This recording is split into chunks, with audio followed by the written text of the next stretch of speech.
La valeureuse Salma a été une compagnonne qui a été la sage-femme de tous les enfants du prophète Mohammed sallallahu alayhi wa sallam.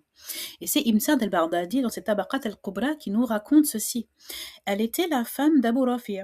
En fait, c'était un couple qui était d'anciens esclaves, mais qui avait été libérés. Et ils étaient au service du messager d'Allah, sallallahu alayhi wa sallam. Et elle fut d'abord la sage-femme de Khadija. Lorsqu'elle donna naissance aux enfants du messager d'Allah, sallallahu alayhi wa sallam, elle préparait le nécessaire à l'avance.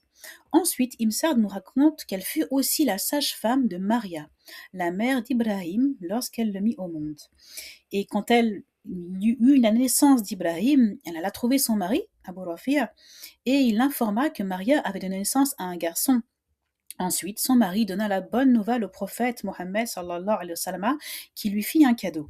Salma était aussi présente avec le messager d'Allah sallallahu alayhi wa sallam à Khaybar. Ensuite, Ibn Hajar al-Asqalani, dans son ouvrage Al-Isaba fi Tamiz al-Sahaba, nous raconte d'autres faits mémorables. Il nous raconte quelques hadiths que Salma a transmis.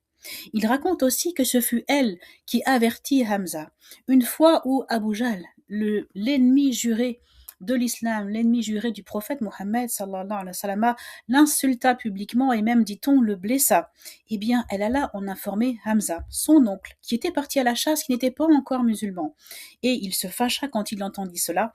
Il trouva Abu Jahl, il le frappa de la tête avec son arc et il annonça alors sa conversion à l'islam.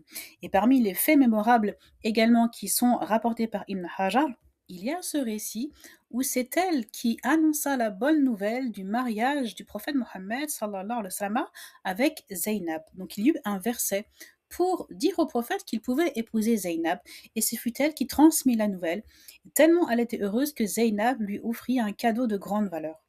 Eh bien voilà ce qu'on peut dire sur cette femme dont on parle peu et qui pourtant a une grande valeur et nous montre un petit peu la réalité de la vie des femmes à l'époque du messager d'Allah, sallallahu alayhi wa sallam, à cette époque de l'islam primordial où elle s'engageait pour la cause d'Allah en plus de s'occuper de sa famille, puisqu'elle avait aussi des enfants avec son mari Abu Rafi'a.